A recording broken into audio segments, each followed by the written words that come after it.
Hello, hi, it's me once again. We're giving it another try because with an earlier video I had a bit of technical problems. I am Olivia and this is Profits and Wealth, and thank you so much for being here and for watching this video. But before I start, I just wanted to say thank you for every single person who subscribed, who comment and like the videos. I do appreciate it, and as a creator, it really makes a difference. So a big thank you, and please help me to reach that 1,000 subscribers.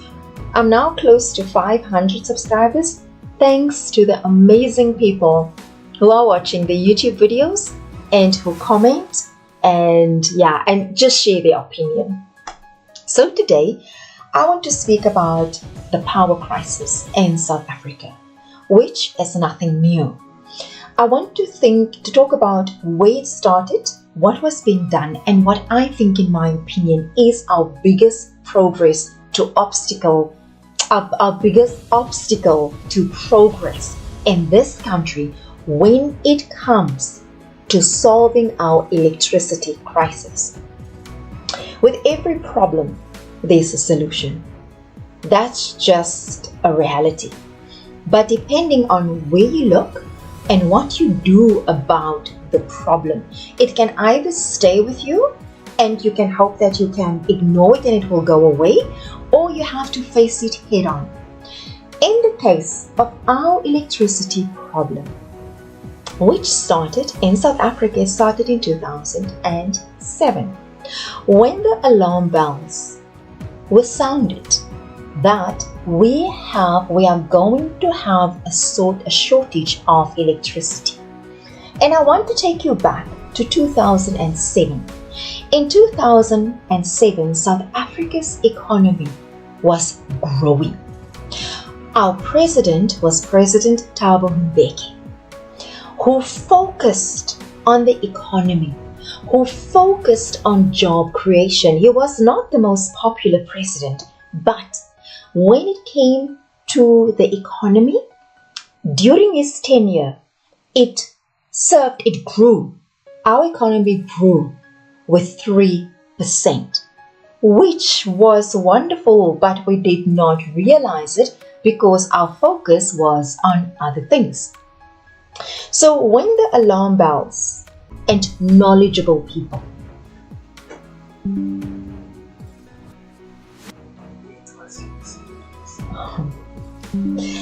and my apologies, I'm just checking again my internet connection, so thank you. It is fine, it's 100% now, so hopefully no more interruptions. So in 2007, Eskom was run by competent, knowledgeable, skilled, professional engineers. But when they issued the warning, the ANC, which is the majority party rule in South Africa, and which the ANC makes up the majority of the government in South Africa. That's why you will sometimes hear people, when they talk about the government, ANC, they mean the government. But in actual fact, the ANC, it's just the party that has the majority seats in our parliament. So they ignored the warning and the life continued as normal. In 2008, we had our first load shedding. So let me explain what load shedding is. It's just a fancy word that South African politicians thought up and made up. Load shedding works in stages. From stage 1 up until now, stage 8. Stage 8 is critical. What happens? The power then, the lower the stage is, the less hours the electricity gets switched off. So let me explain what I mean by that. With load shedding, certain areas get identified, and those areas within a certain radius, or the ones that are on certain circuits, the electricity gets switched off to businesses, to shops, to houses, residential areas within that perimeter or on the same circuit, the electricity gets cut off. A switch literally gets flipped and you are without power. That is a decision that government has taken to reduce the load on the grid, or so they say. But we take it with a pinch of salt, of course, because, I will leave it at that. So the first time that the power was switched off by the government was in 2008. And understandably, South Africans were up in arms because, hang on, you guys were warned that this was going to happen. So what did the government do about it? So in 2007, that was 16 years ago, then construction started of 2 new coal-powered stations, which makes perfect sense, right? There was not enough electricity, so in order to counter the lack of electricity, let's build power stations, and that will solve the problem of the grid, because then we will have more power stations supplying power to the grid. It makes perfect sense. But that's not how it worked out under this ANC-led government. Our government, or our politicians, do not put country first. They do not consider the people of South Africa, or so it seems when decisions are being made. Those power stations were built, they started construction. The one is called Medupi and the other one is called Kusile Power Station. The one is in Limpopo and the other one is in Woodbank, Mpumalanga. So construction started in 2007, 16 years ago. We are now in 2023, and in 16 years, it seemed that it was impossible for Eskom to finish 2 power stations. It's still not finished, and the cost of the power stations are 300 billion rand and counting. 300 billion rand and counting. And then they say now they are going to need another between 35 and 40 more billion rand to finish the construction of Medupi and Kusile. What that then means, except for the corruption and the burden on the fiscus of the country, the ballooning debt, where money that is now being pushed to complete the 2 power stations, that money could have been used or better utilized somewhere else. So a lot of that money got lost through wrong procurement, corruption, fraud, wrong machinery. I don't know. No one knows what is happening there, but all that we know is that it's a mess. And a mess that was caused by greed and corruption. And unfortunately, remember when I said in 2007, when the alarm bells were sounded, there were competent and skilled people at Eskom. Our lights were on. Our electricity, it was working. But now, come 2023, we have load shedding. And as I've explained, the power gets switched off. And what is happening at Medupi and Kusile? Eskom made an announcement that now a portion was done. It was operational. And the very next day, there was an explosion at either Medupi or Kusile, one of those 2. So there are accusations of sabotage. There are accusations like right now, the finances of Eskom is so bad, it's so dire, that, like I said, nobody knows what is going on. And nobody knows what is going on except that it is draining the taxpayers' money. It's gobbling it up. So government said, so they attempted to build these 2 power stations. And I just want to say something. It's not for lack of skills in South Africa that the power stations have not been finished. No. It is due to corruption, and it's due to greed, and it is because in many cases people were getting tenders. Hence they did not know what it entails to do, what the job entails. We currently have load shedding is still with us, and now we are being threatened with stage 8 load shedding. Stage 8 means that we will be without electricity for 12 hours per day during different times of the day. Like I've said earlier on, across not having enough electricity, it's not unique to South Africa. But our approach, our government's approach to the problem has delayed the problem. It has delayed the solution. It's an absolute obstacle to progress. Our biggest threat to this country, it is some characters in our government. I will say that again. Our biggest obstacle to progress, the biggest threat to the economy and the progress of South Africa, it is some of our politicians who think that they are there to eat.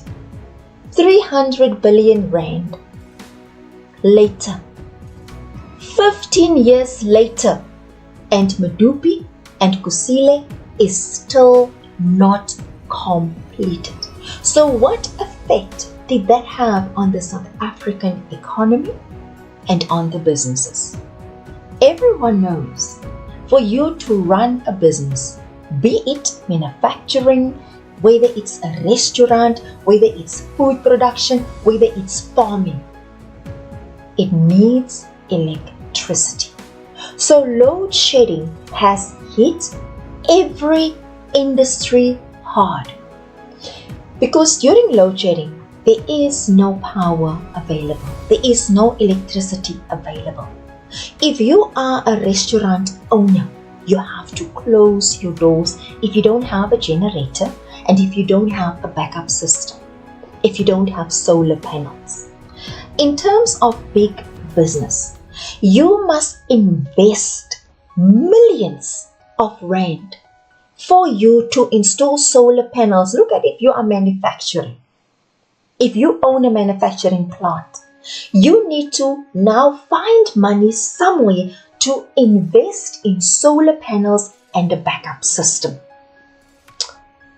What is that? How does that affect you? It then reduces your profit because it reduces your bottom line.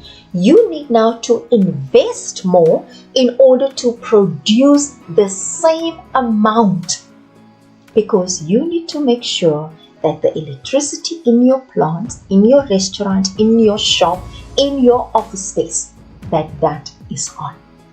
It's very easy. So for your bigger businesses, even though it might be difficult, but it's still possible for them to install solar, to get generators. But then that cost gets turned over.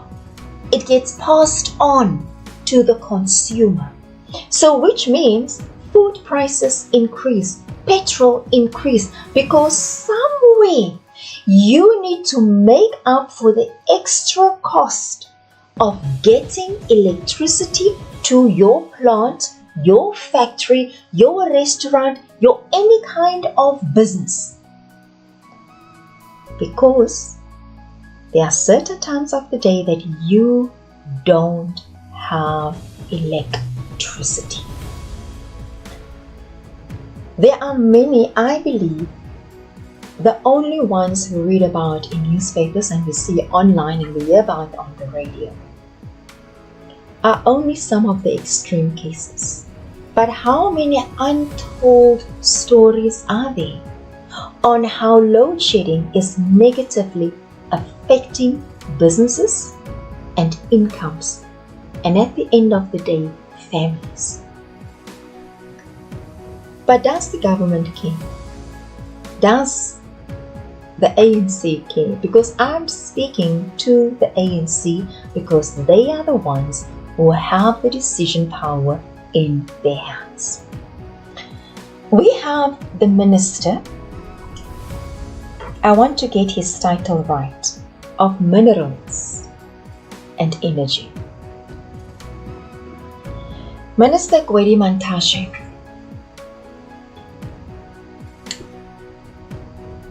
I don't know if I should say anything about him because I'm so afraid of what I might say, because there's nothing good to say about that man. He is a big obstacle to progress in South Africa. There are solutions to the problem,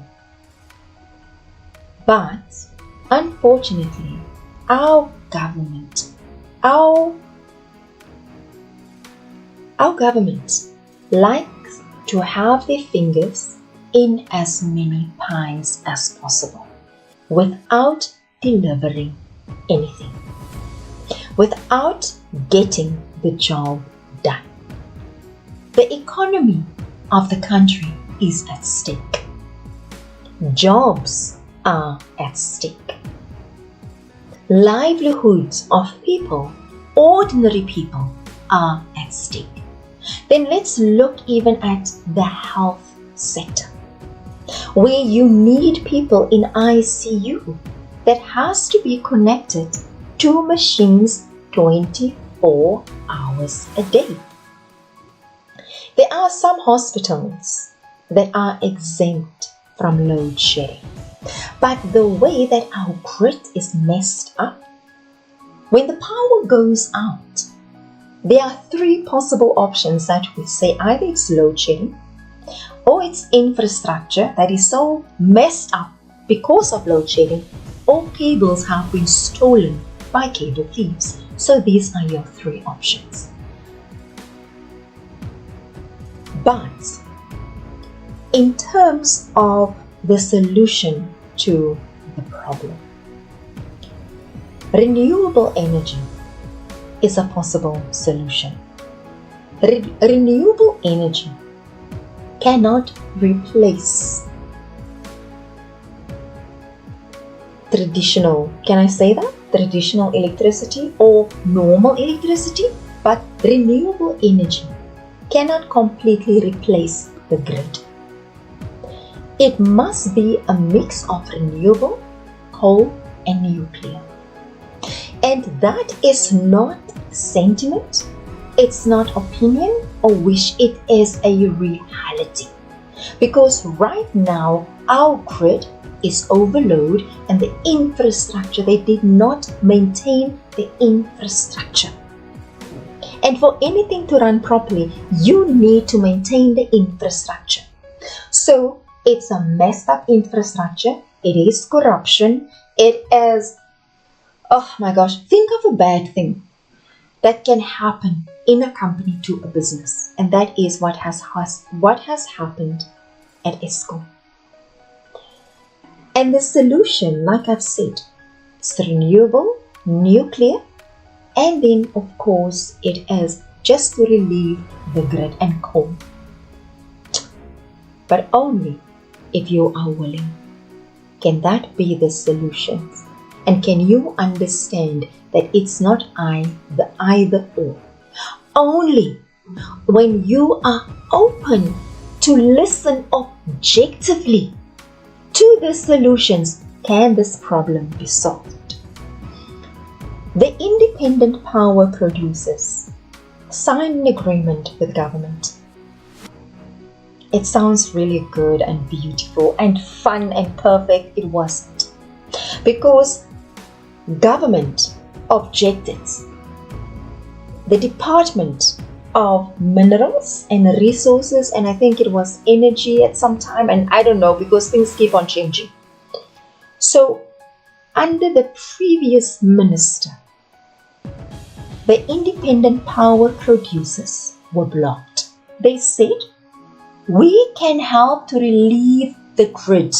We can help to produce power so that the whole load is not on Eskom. There were objections from the government, from Eskom, let me say Eskom, and the ministry. And one of the objections was that the independent power producers were too greedy. They were asking too much. So how then does it work? What the independent power producers suggested, or what, no, not suggested, what they said, this is the plan, the agreement. They build the solar farms. They do the solar projects. And the electricity that then gets generated gets passed on to Eskom. It gets sold to Eskom to supply the grid. It's a simple solution. But apparently, they were greedy. How true that is, I do not know. But the process was delayed in 2016. I'm not sure whether it started in 2016, but that was the time that it came to the attention of the people of South Africa. So this process might have started before 2016. So only in October 2022 was the land lease agreement signed. Since 2016, 2017, 18, 19, 20, 21, and then in 2022, they signed the lease agreement to build the solar farms and then supply that power to Eskom to sell it back to Eskom to release the grid. But that project would take about 2 years. So if Eskom agreed together with NERSA and the ministry agreed already in 2016 or 18, we would not have been threatened now in 2023 with stage 8 load shedding. So that is in the case of the independent power producers. That is one of the solutions to the energy crisis in South Africa. And finally, that agreement has been signed. Another important thing to know about this agreement is with the construction, during the whole project, none of the cost is being carried by government or Eskom.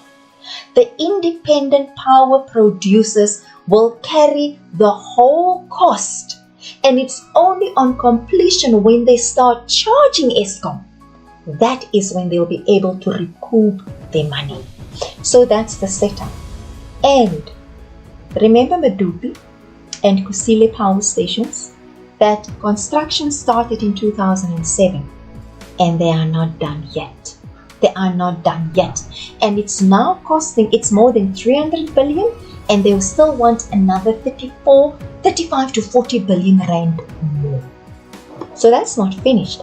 But your independent power producers, they can start with projects and finish it within 2 years and contribute to the grid of Eskom, and ultimately to provide electricity to South Africa.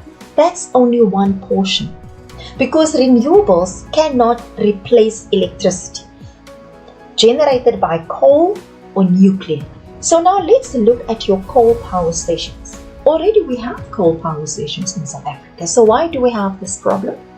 Lack of infrastructure, corruption, greed, and of course, a lot of the skilled people have left Eskom because of political interference and not being allowed to do your job.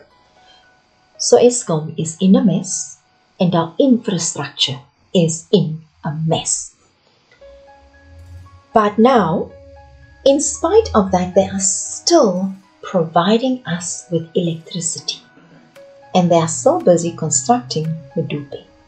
So coal energy, coal power stations, it cannot be decommissioned. Not at this stage, it won't make sense. And then enter nuclear. There's one nuclear power station in the Western Cape called Koeberg Power Station. Nuclear is not ideal. It's expensive. And it seems as if now there's a narrative to push more nuclear power stations onto South Africans at, of course, astronomical costs again to South Africa. Nuclear at this stage is not a viable option. We already have a nuclear power station. The direction should be for coal and renewables. Finish the Medupi and Kusile power stations and fix the infrastructure and get things done together with the independent power producers. This problem can be reduced, if not completely solved. But we as South Africans, we must say no to nuclear power stations. Already we have one, and it's more than enough. Now, and also we have, remember I said it's a power crisis, and it is a crisis. It's no joke. When you cannot work and you have to close your shop, or the economy comes to a standstill for those who don't have the financial means to invest in solar panels, in power, in generators, or in backup systems, which include your batteries and your inverters. So it becomes a crisis to find that money somewhere. So what does South Africa say to how do we address this crisis? No, independent power producers, let's block you. And then finally we will let you sign the deal. And while we wait for you to build your solar plants, your solar farms, while we wait for you to do that, let's get car powership. Car powership is going to need gas to provide electricity to South Africans. And it's an emergency. And they were called in because it's an emergency. But the emergency contract with Car Power Plant has been signed for 20 years. So what is the message in that? Is it going to be that, the crisis going to last for the next 20 years? Because you signed an agreement for 20 years because you said Eskom and the Minister of Minerals, I just want to get it right, Minerals and Energy, said it's a crisis. So we must prepare ourselves for a 20-year crisis because Car Power Deal signed an agreement for 200 billion South African rands for the next 20 years. But we can't take that billion and fix the infrastructure of Eskom. We can't take that billion and invest in renewable energies. No, we can't do that, but we can find 200 million to give to Car Powership because we are in a 20-year electricity crisis. This is what we have to deal with. We have a Minister of Minerals and Energy. Gwede Mantashe has served in every government since 1994. This is a man who has to take South Africa forward in terms of the energy crisis. This is a man you have to consult with when you want to talk about the technical aspects of electricity, of power generation, transmission, distribution, and generation. This is a man who you need to talk about the different technologies when in terms of renewable energies, of lithium batteries, the development in the energy sector. This is the man. This is the man who is so set in his ways that you can't speak to him. He does not have a sense of humor.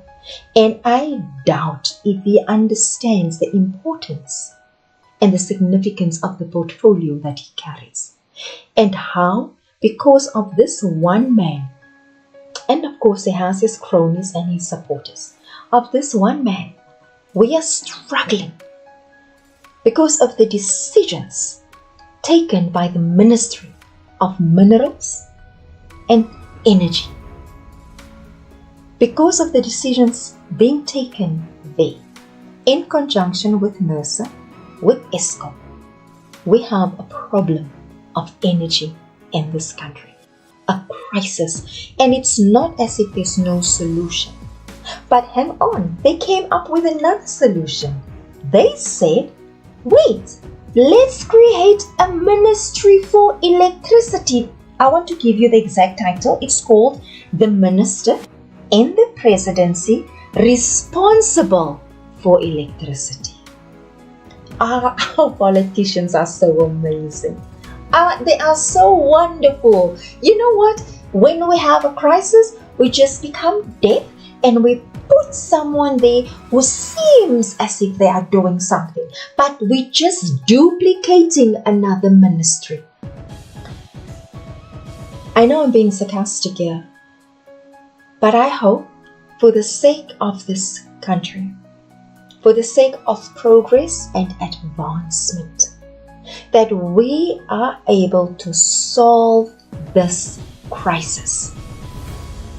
Instead of wanting to push the agenda of nuclear, we need to look at renewables. We need to look at how to deal with the corruption. We need to look at how to solve, to fast track the completion of Medupi and Kusile power stations. It's like that. The solutions. It might seem complicated and difficult, but as long as there is willingness and you move in the right direction, you can tackle one problem at a time. Instead of increasing it, of making it more difficult. We just want electricity. We just want solutions. We want to live. We want to build. We want to know that I don't have to plan my day around load shedding, of which the schedule can change at any minute. And we want for ordinary people to be able to do their jobs. We want government to be willing to form public-private agreements, because the private sector is there to do their bit. But is government willing to listen? That's all we are asked. Listen, act, and do. So that we can start moving forward. So that we can start progressing. That's all that we ask. You know, there are many complex issues make a country. And it's very complex to run the economy of a country, to put things in place so that we can have a functional state. But for those things to be in place, you need people with a vision.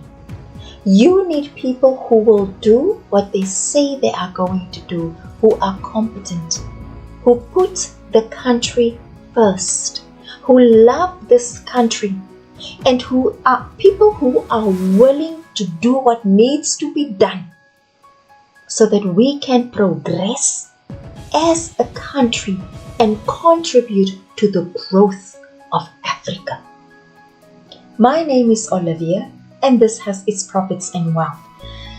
I would appreciate it if you can comment, like, and subscribe, and let me know what you think. Let me know what your suggestions are, and let's share with us how similar problems were tackled in your own country and what you did to cope, to contribute, and what your suggestions are. I thank you. Have a wonderful evening further.